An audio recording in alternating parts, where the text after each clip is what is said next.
नमस्ते दोस्तों। मैं doctor Nitin K Bhagwat, Ayurveda practitioner, director Krishna Rekha Ayurveda clinics and stores, practising Ayurveda since 12 years in Amravati, Maharashtra. दोस्तों, आज हम एक ऐसे टॉपिक के ऊपर बात करने वाले हैं कि जो बहुत ही इम्पोर्टेंट टॉपिक माना जाता है। स्पेशली लेडीज़ में ये बीमारी काफ़ी प्रमाण में देखी जाती है और इंडिया में ये बीमारी का प्रमाण तो बहुत ही ज़्यादा है। तो आज हम जानेंगे एनीमिया के बारे में, जिसको आयुर्वेद में पांडु बोलते हैं, रक्तक्षय बोलते हैं। और इस बीमारी के बारे में हम आज सविस्तर में जानेंगे। इसके लक्षण क्या होते हैं, इसका ट्रीटमेंट क्या होता है, इससे क्या कॉम्प्लिकेशन होते हैं। तो चलिए दोस्तों, आज का टॉपिक स्टार्ट करते हैं। सबसे पहले तो दोस्तों, इसका जो डेफिनेशन है, उसमें डेफिनेशन तो मतलब करने की आवश्यकता नहीं है, क्योंकि ये ऐसी बीमारी है कि अपने को देखने से पता चल जाती है। जब पेशेंट हमारे पास में आते हैं तो बहुत से लोगों में पांडु दिख ही जाता है, जैसा चेहरा सफ़ेद हो जाता है और ये उनके जो तल हाथ है वो अपने हाथ में जैसा खून आता है ये सफ़ेद हो जाते हैं। आँख के नीचे हम देखते हैं तो वहाँ पे जो रेडनेस है वो कम हो जाता है। वो चेहरा उनका निस्तेज हो जाता है, भूख लगती नहीं है, कमजोरी आ जाती है शरीर में, थोड़ा चलेंगे तो सांस लग जाती है। तो ये जो लक्षण रहते हैं खून कम होने की वजह से, ये उनमें दिख जाते हैं। तो ऐसे लक्षण अगर कोई बीमारी में हमको दिख जाते हैं तो उसको हम पांडु बोल सकते हैं, और एलोपैथी के हिसाब से इसको एनीमिया बोल सकते हैं। अब दोस्तों, ये जो पांडु या फिर एनीमिया जो बीमारी है, इसके कारण क्या है?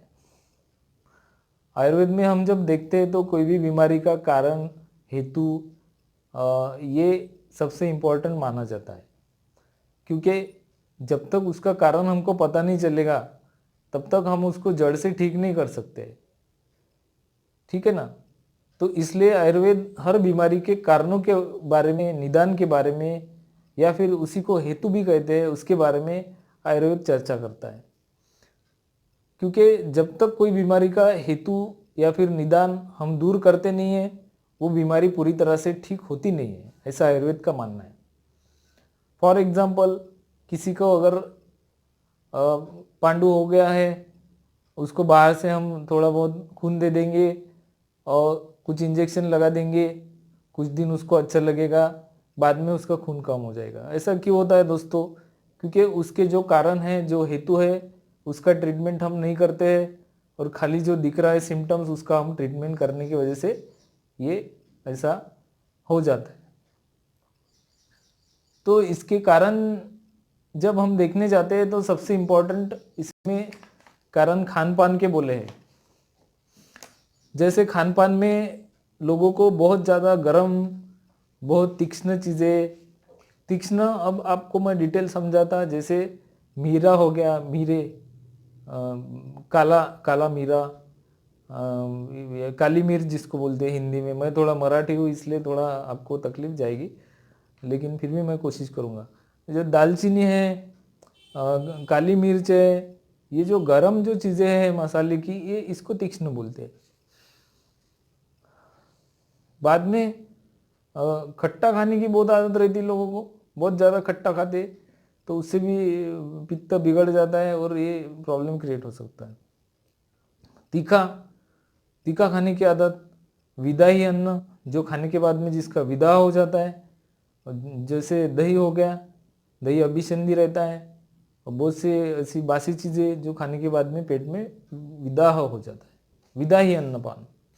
खारट अन्नपान, खारट यानी जिसमें नमक ज़्यादा है, बहुत ज़्यादा नमकीन खाने की आदत, ऊपर से पहले सब्जी में नमक ज़्यादा डालते लोग, ऊपर से नमक खाने की आदत, ऊपर से और नमक डालते उसमें, फिर उसको खाते, तो ये अति अति खारट चीज़ें खाना बोलते हैं इसको, ये खाने की आदत।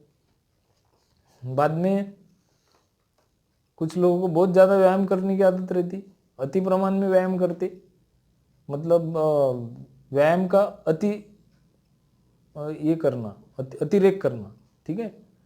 उसके बाद में मैथुन, मतलब जो पारिवारिक जो ये घटना है वो अति प्रमाण में करना, मैथुन ज़्यादा करना। बाद में चिंता, चिंता ज़्यादा करते हैं लोग,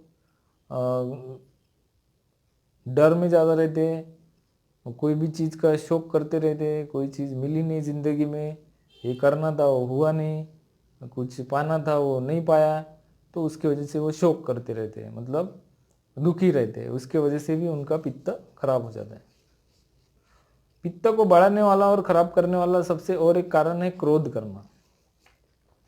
छोटी छोटी बातों पे क्रोधित हो जाते हैं, बहुत ज़्यादा गुस्सा करते हैं, बहुत ज़्यादा उनको चिड़चिड़ होती है, तो वो भी एक कारण इन्होंने इसके पांडु के जो हेतु है उसमें बताया। अब उसमें बताया है कि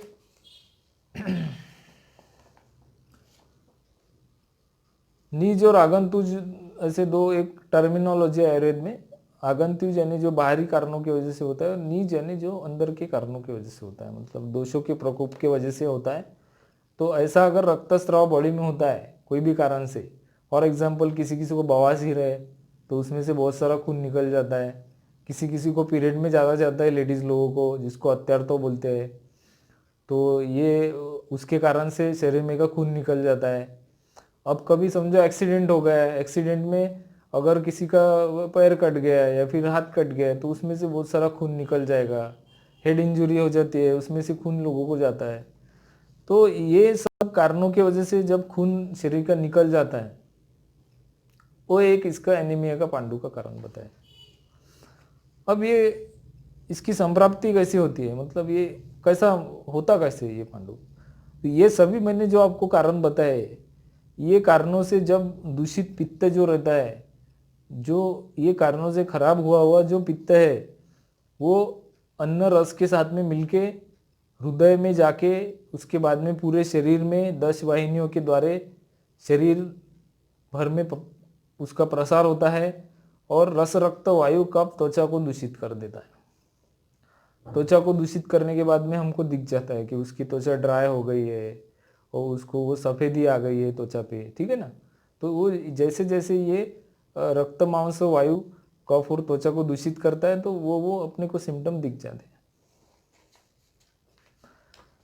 साथ ही साथ में एक जो पित्त का प्रकार, पित्त के जो प्रकार है, पाचक, रंजक, भ्राजक, ये आयुर्वेद ने उसने 5 प्रकार बताए। उसमें का जो रक्त रंजक पित्त रहता है वो पित्त को मतलब खून को तैयार करता है, रक्त को रंजन करने का, रंगाने का काम जो है वो रंजक पित्त करता है। तो वो डिस्टर्ब होने की वजह से जो खून को जो लालिमा आती है या फिर उसको जो उसका जो रंजन, जो रंग काम जो उसका होना चाहिए, खून तैयार जब होता है रस धातु में से, तो वो रस धातु को रंजन करके रक्त लाल तैयार करने का जो काम है वो इसका डिस्टर्ब हो जाता है रंजक पित्त की दृष्टि की वजह से। और उसके वजह से फिर वो जो लाल रंग है वो कम होने की वजह से फिर पांडुता आ जाती है, सफेदी आ जाती है। और ओरिजिनल जो खून का जो ओरिजिनल लाल रंग है वो रंग फिर कम होते होते, वो कम होते होते पित्त का जो पिवळट, येलोइश या फिर ग्रीनिश ऐसा कलर वो पित्त को आ जाता है, उसके कारण से फिर शरीर को भी आ जाता है, वो अपने को दिख जाता है। अब ये बीमारी होने के बाद पहले कुछ लक्षण दिखाई पड़ते हैं। वो लक्षणों में हृदय स्पंद यानी हार्ट उनका थोड़ा ऐसा स्पंदन करने लगता है फास्ट में। आलस्य यानी बहुत ज़्यादा आलस आता है, कुछ करने की इच्छा नहीं होती है, ऐसा लगता है कि सो जाओ, काम में मन नहीं लगता है, फ्रेश नहीं लगता है। त्वक रुक्षता यानी त्वचा जो है वो ड्राई हो जाती है, रुक्षता आ जाती है उसमें। और स्वेद अवरोध, मतलब स्वेद का जो है वो अवरोध हो जाता है, पसीने का अवरोध, मतलब पसीना आना कम हो जाता है। ऐसा क्यों होता है, क्योंकि जो अपने जो स्रोतस रहते हैं स्वेदवाही, उसको वो पित्त ब्लॉक कर देता है। अब इसके लक्षण तो पहले बता दिए मैंने आपको, लेकिन फिर से एक बार लक्षण बता देता। लक्षणों में इसके एक तो पहले पांडुता आ जाती है, शरीर में सफ़ेद दिखता है, शरीर निस्तेज दिखता है, और कुछ लोगों को सूजन आ जाती है, पैरों में सूजन, चेहरे में सूजन, हाथ में सूजन, कुछ लोगों को पेट में भी सूजन आ जाती है। गौरव यानी भारीपना लगता है, शरीर भारी लगता है, सर भारी लगता है। कर्णनाद, कुछ लोगों को कान में आवाज आता है। भ्रम यानी चक्कर, चक्कर आना शुरू हो जाता है। अग्निमांद्य मतलब भूख नहीं लगती है। दौर्बल्य मतलब वो दुर्बलता आ जाती है। अनिद्रा मतलब नींद नहीं आती है। अंगमर्द यानी बॉडी में पेन होता है। कुछ लोगों को बुखार रहता है, कुछ लोगों को श्वास यानी दमा हो जाता है। अरुचि मतलब खाने की इच्छा नहीं होती है। हेयर फॉल मतलब उनके बाल झड़ जाते हैं। हाँ, बहुत से हेयर फॉल के लोगों में ये पांडु रहता है, जिसका कारण पांडु रहता है, ये मैंने देखा है। तो उसके बाद में चिड़चिड़ ज़्यादा होती है ये लोगों की, गुस्सा इनको ज़्यादा आता है। हाँ, और पिंडिको द्वेष्टन यानी जो पोटरिया है उसमें दर्द हो जाता है। ये इसके हो गए लक्षण। अब ये सभी लक्षण एक पेशेंट में दिखेंगे ऐसा नहीं है, इसमें भी कुछ लक्षण दिखेंगे, कुछ लक्षण दूसरे पेशेंट में दिखेंगे। मतलब ये पेशेंट पेशेंट वाइज ये लक्षण वेरी होते हैं, सबके सब एक ही इसमें दिख जाएंगे ऐसा नहीं है। अब इसके